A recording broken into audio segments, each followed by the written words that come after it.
Ladies and gentlemen, the 3 Knockdown Rule on Triller is in effect. I'm Steve Kim, joined by Mount Sack, Mario Lopez. Get into that a little later. Oh, yeah. You follow me on social media. I appreciate that. Howard Cosell, Korean Cosell, I should say. Kimster, shout out to Smoking Tim Frazier, Buffalo Knuckles, and Tino on the edits. Let's get started.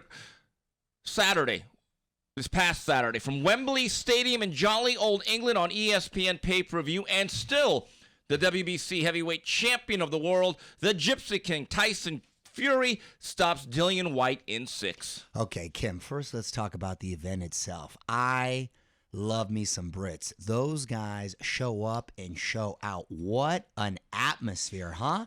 95,000 some odd people, and it was like a rock concert. Everyone was thrilled to be there, and the entrances, just next level. And we'll start talking about Fury and his place in history, if in fact it is his last fight, a little later. But I'll tell you what I love about Fury. He had a real opponent in front of him in Dillian Whyte, who really showed up in, I thought, great shape. He had trained hard. He obviously knew the task that was ahead.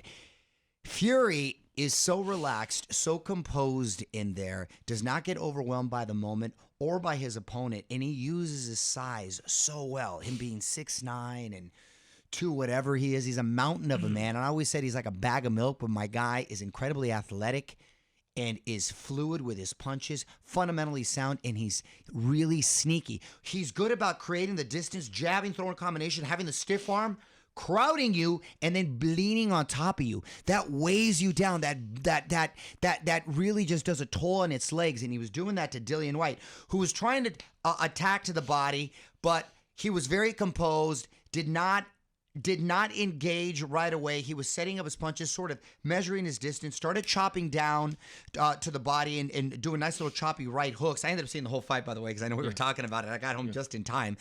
And then when he set up that uppercut, which was so beautiful, the little pivot and the way he set it up, his boxing IQ, next level, bravo.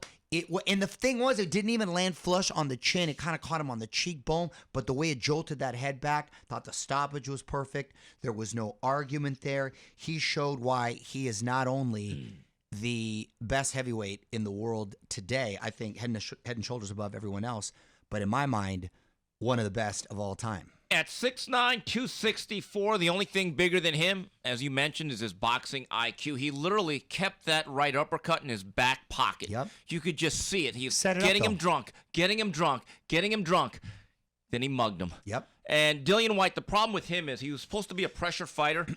Too slow and ponderous. His feet were not quick enough, and he kept getting caught out either at a distance or in the mid-range. He could never really crowd Tyson Fury the way he needed to. And when he did get inside, Kim, what is great about Fury is the way he negates that pressure. He leans on you, and he uses that forearm over the neck, and he'll either pivot to punch or he'll just tie you up where you're rendered useless. And that takes such a physical toll on you, so he was helpless after a while. So Tyson Fury is now 32-0-1, scoring his 23rd knockout. Dillian Whyte goes to 28-3.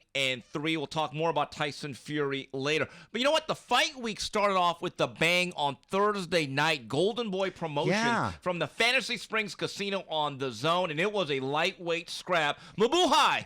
Mercito Hesta with a 10-round decision, hard-fought, well-earned over Joel Diaz Jr. Your scores, 96-92 twice, 95-93. Props to Golden Boy for starting this developmental series again. Much needed. Much needed, and they started off with a bang.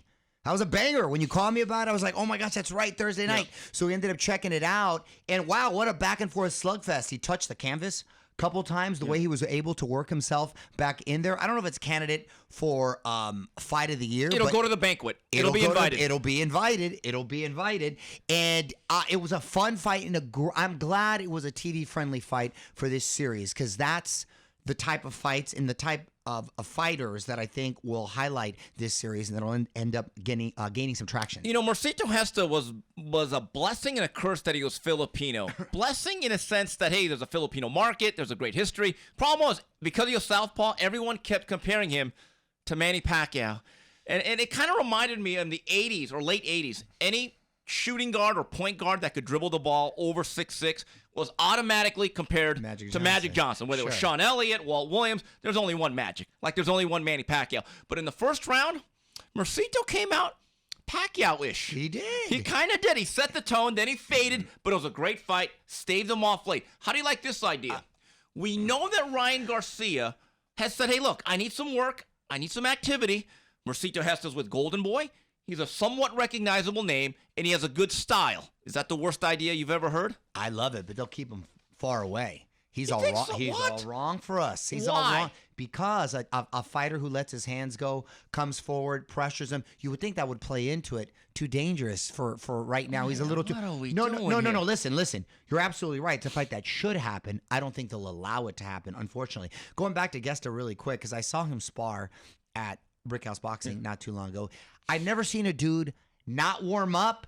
Literally, not warm up, and then go in there and start throwing chingazos in the first round. I mean, it was like that fight. Yeah. I'm on my dude didn't even shadow box around. Literally gloved up, and then boom, just started throwing. I was like, whoa. I don't know how you can get away with that these days. I don't know if he's warming up in the parking lot, but I don't know what that says about him. But I just thought it was a little crazy observation. He's Vinny Johnson. The microwave gets heated up quickly. Dude, super All right. quick. Love the T-shirt. Perfect segue. Right. This Saturday night on ESPN from the MGM Grand in Las Vegas, Junior Lightweight Showdown, Unification Battle. It's a WBC and WBO titles on the line.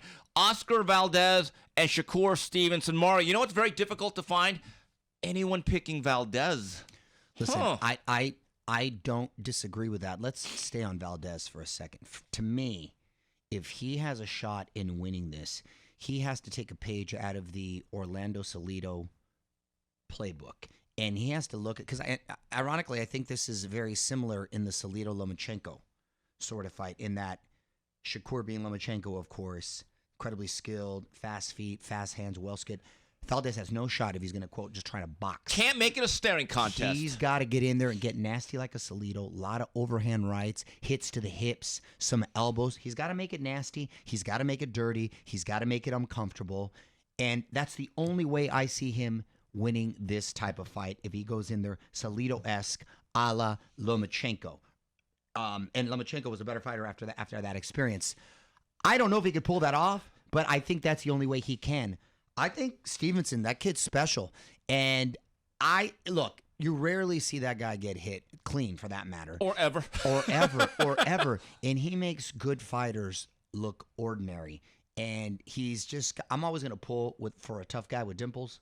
You know, so I like me some Shakur, good-looking kid, and he can whoop some ass, but very, very, just at the peak of all his powers right now. Super skilled, fast, defensive-minded. He's not afraid to get nasty in there, too. When he wants to get inside, I've seen him in there. He'll get mean in there, but he doesn't need to. I think really highly of Shakur. I think he can go up to lightweight, and I like him against a lot of the lightweights. Am I crazy in thinking that? I call him Triple S. He's Stealth Shakur Stevenson. He has the ability to be right in front of you, and as the old-timers say, couldn't hit him with a handful of buckshot, and he hits you blind. Right. In other words, you don't see the punches coming, so even though he's not a devastating puncher, the fact you don't see it, you see him dissuading his opponents from ever letting their hands go. They don't like what's coming back. Death by 1,000 paper cuts. Yes. That's exactly it. And you get really frustrated. That's why you can't even stay in that mid-range. Forget the outside, but even in the mid-range, he will eat you up. You got to get in there, put your hair, and you got to make it nasty. Yeah, and you're right. If I'm Eddie Reynoso, I tell Oscar, first 2 rounds, I need 250 punches total. Yep. You got to get in there. I don't care if you lose. I don't care if you get cut up, but we're not going out with a whimper. You go out there fighting on your shield. Hit him in the ass. Watch those elbows. Go. You got to make it nasty and let him know right off the bat. Seriously, you got to set that pace, because other than that, I don't. And Valdez is a good fighter, obviously. Yes. Great fighter. I don't see him winning if he doesn't make it that type of fight. Do you disagree? Yeah, talking about Valdez, last year it was the best of times, the worst of times. He upsets the apple cart by devastating Miguel Burchelt. Then the situation, one of the best knockouts ever. Right, and then he had the VADA testing situation before his fight with Robson Fonseca, and I still remember him in the locker room, ESPN showing him. It looked like he had 1,000 pounds of weight on his shoulders. Yeah. He just was not there. I thought he was very fortunate to get that decision. I have a theory. Without those struggles and without all the heat that he took, his name being besmirched and dragged through the mud, I don't think he calls out Shakur Stevenson. This is a way of clearing his name out. There are certain fights, in my view, Mario, you are fighting not because for the money, even though the money's important, it's for your pride and your reputation. And well, I give him credit for that. Then. Yes. I tip of the hat. There's very few fighters like Pacquiao, and I don't mean the physical specimen that he is. I mean a guy who can handle a lot, has no problem with drama or hearsay. Right. They thrive on it. They thrive on Control it. chaos is what I call it. Exactly. Control chaos. Pacquiao, you could say whatever you want about him when there was rumors, this and that. He doesn't care. It doesn't. There's very few. And then there's, I think, a lot, or maybe most, or like a Valdez. It's going to affect you because you're human. And it's going to sort of take its toll. There's a lot of psychology in play. The Blood, Sweat, and Tears, which is like their version of 24/7 that ESPN produces with Top Rank. I saw episode 1. Oscar's still getting emotional about what he went through or what he put himself through back in September. So this certainly weighs on his mind. Right. Look, this is a coronation of one or two things. Shakur Stevenson as a pound-for-pound entrant, where for the next 10 years, he's going to be among the very, very elite. Or if Oscar Valdez upsets the apple cart, he might be punching his ticket to the Hall of Fame. A lot on the line. I agree. I think it's a star-making opportunity for either fighter, should they be victorious. And if Eddie Reynoso can pull this off and guide his horse to first place in the Kentucky Derby, I'm going to start calling him Mexican Emmanuel Stewart. And I'll tell you why. It's we're going to use a Baffert reference. Okay, maybe that one, but I'm showing Bob my Baffert. age. But look, it's easy to win with Canelo. He's the best fighter in the sport. Sure. And a lot of trainers, when every single fight you're the favorite, you're going to win 99%. What does a good trainer do once in a while? They pull the upset. Big stage for everybody. What are the odds right now? I believe it's like 4-5 to 1. Wow. For Stevenson. Wow. That's big. I'm just telling you, I don't know of a single boxing insider picking Valdez. Huh. Think about that. Okay. Okay. Okay. Now, also on this night from the famed Madison Square Garden on the Zone, ladies first. It's ladies' night, indeed, for the female lightweight championship of the world. Cool. Katie Taylor takes on Amanda Serrano. Two ways to look at this fight. Look, I am not a women's boxing expert, but here's what I see. Katie Taylor is the bigger, more natural lightweight. Recent fights, I think Amanda Serrano's been a little bit sharper, but she's moving up in weight.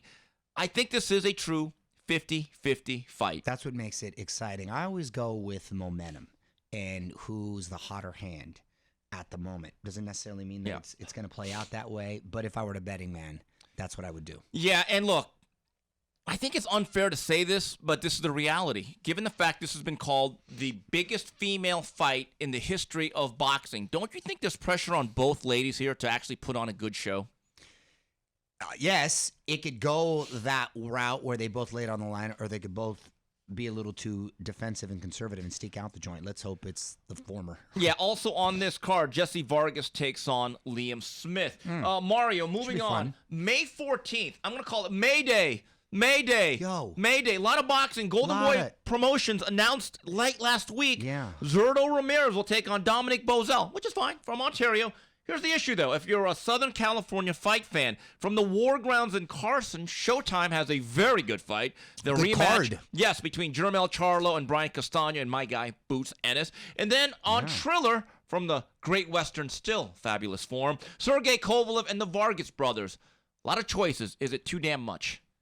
Well, it's too much for L.A. For one night. I can't believe all of those fights are. I don't have a problem with all those fights. Let's say if one was in California, one was in Texas, one was in New York. How about Friday, Saturday, Sunday? Can we do? Well, that'd be great. Yes, in a perfect world. But let's assume they're all on the same night, but all in L.A. At the same time. At the same time? That's that's an abundance of riches that backfires. Yes, right there. And people have always said to me when I've made this argument about too much at one time, they say, well, Steve, you watch college football. A lot of the games happen on the same. Here's a difference, though. Huge difference. Some of the games happen at 9 a.m. Some of the games happen in the 12:30 window. Some of them happen at 4:30. Then you wrap it up with the big West Coast game at 5:30. And you also know you're getting football every week. We don't know if we're getting boxing every week, and we don't know if we're getting these matchups like this. So. Right. So still a lot of time to go. It'll be interesting to see if any of these fights really sell well at the box office. All right, we come back. We wrap it up with Ask Mario and Final Flurries.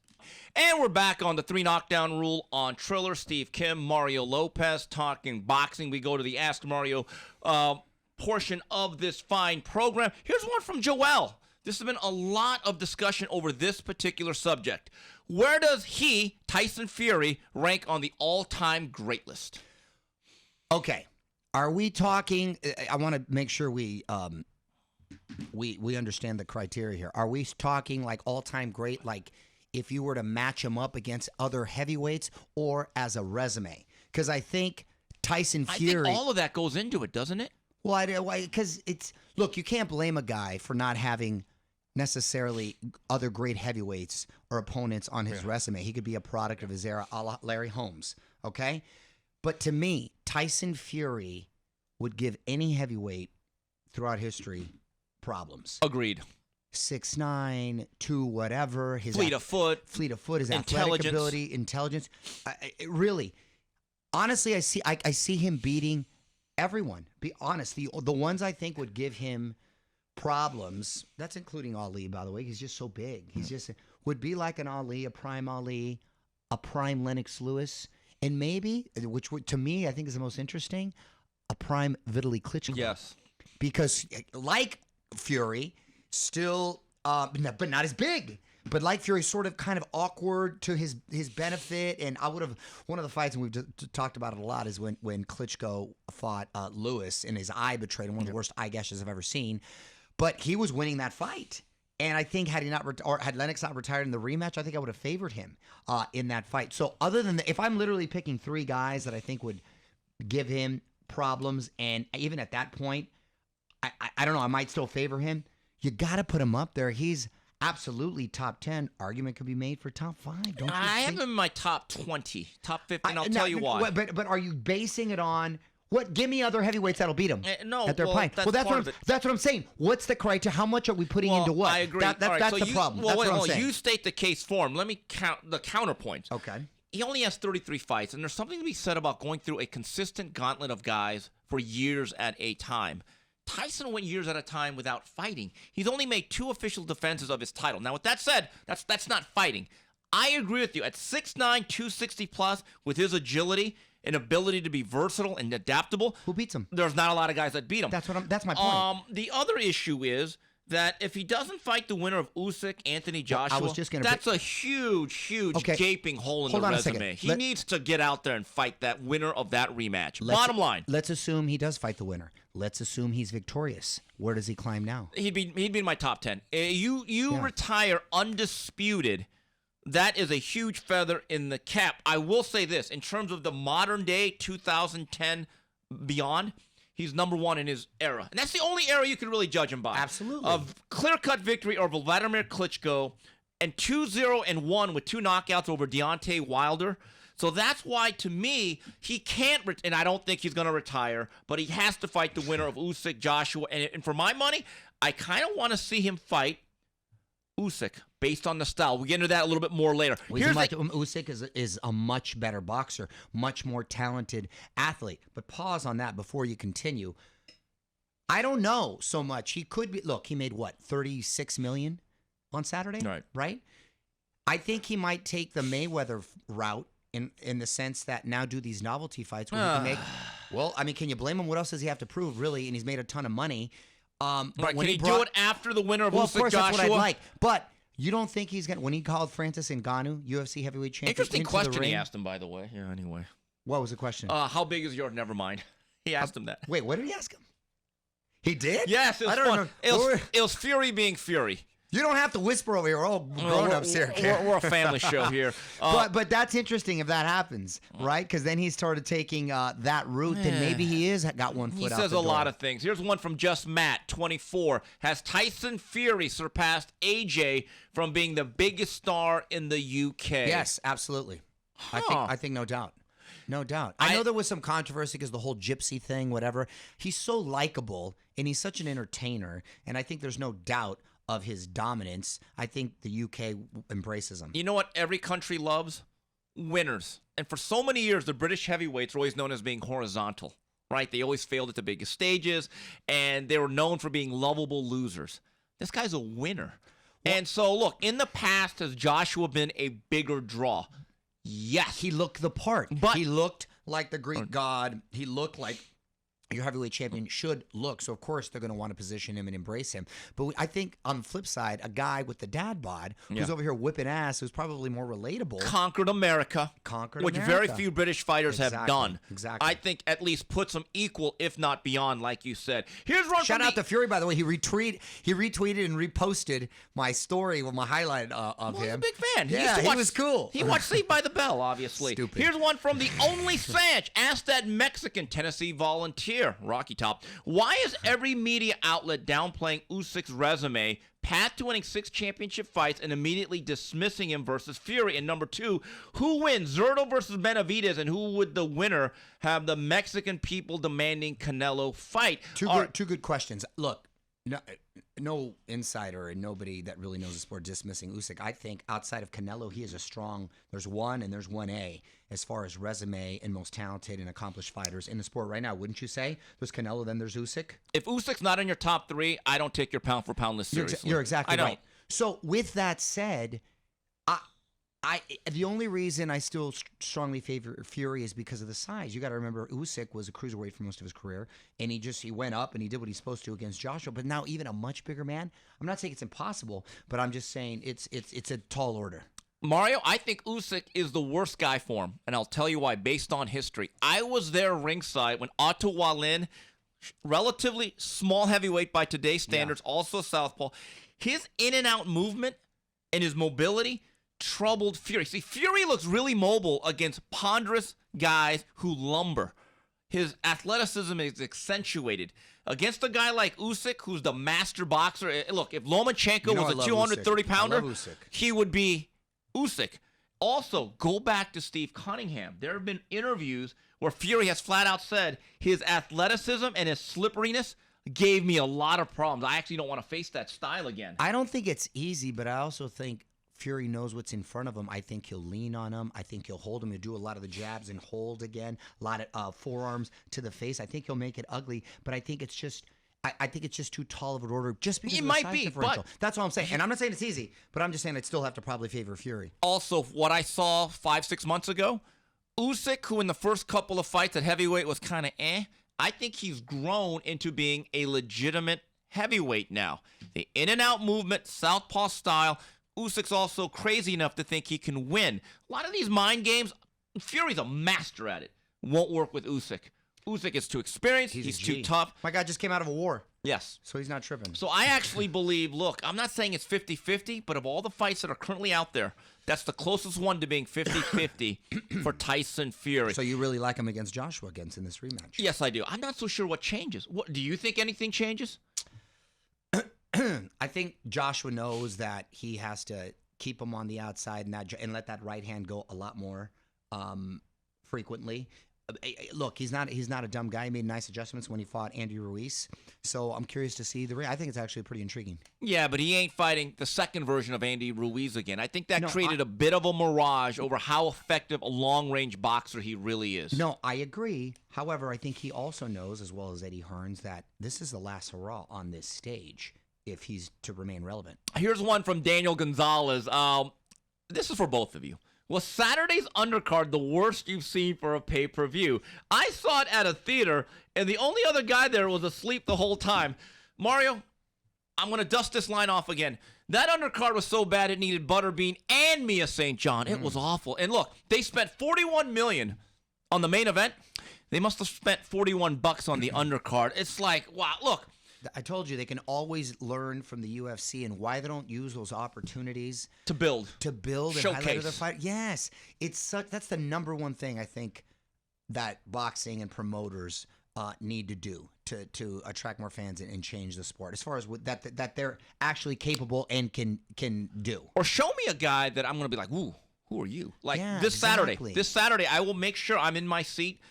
Top Rank has 2 young prospects fighting at various points of the night or the afternoon. Abdullah Mason and a kid that I'm very high on, Keyshawn Davis. Mm-hmm. And I'm like, wow, I think those 2 guys can be premier blue chip talent. And I want to say something about my experience on Saturday night. I know you had to rush home from your son's wrestling tournament that we're going to bring up a little bit later. I went to Tom's Watch Bar, which was formerly the ESPN Zone, right on the corner of LA Live, across the street from the Staples Center. Yeah, how was that? It is basically a sports bar that looks like a Las Vegas sports book. They have like 50, 60 screens. Really? And there was no cover charge. I happened to see it on Instagram. They said, come by tomorrow, no cover charge. We're showing the fight. Look, there weren't a lot of people. And even when the undercard was going on, no, I guess, a lot of Kings fans came in, LA Kings. They had I guess that's the tailgate spot. Great spot. So if you're in LA, looking for a place or an establishment that'll get the fights, I guess that's the spot.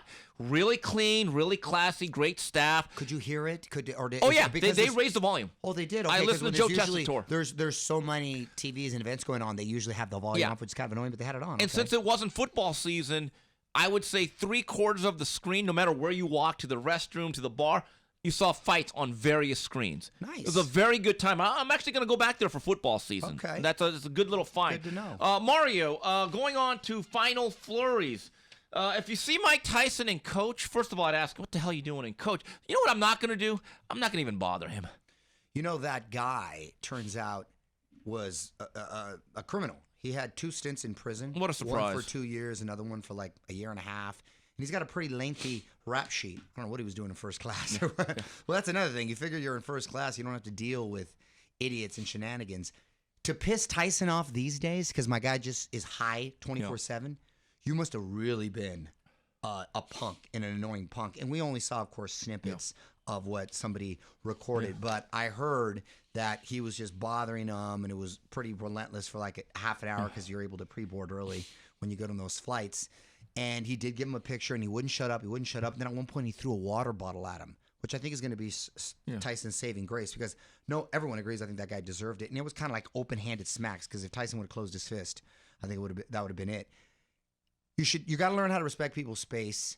It doesn't matter if they're celebrities, and you got to keep your hands to yourself. That's why I love Tyson's quote about social media is giving people a lot of bravery and to talk a lot of smack without the consequences. Well, that guy learned it the hard way. And he's a punk. Like I said, he's a legit punk. But the water bottle saved him, because now he can claim a little bit of self-defense. Otherwise, he could be looking at a felony assault. I have a question. Where were the attendants? Where were the airline employees to say, sir, sit down? You're exactly right. What airline? I don't know what airline. Oh, JetBlue. It was JetBlue. Which I just flew last week. No, I know. It's a great airline. I like it. Yeah, you're right. You're right. They should have. Hey, if you don't settle down. That thing went on for a while. If you don't settle down, we're going to ask you to leave. You're exactly right. And my issue with a lot of the public is, look, I get it. You're fans. But there comes a point you have to leave celebrities alone. They all have bad days. They put their pant legs on one at a time, just like the rest of us. Sometimes they don't want to deal with you. Lay back. Anyway, Mario, how'd your son do on Saturday?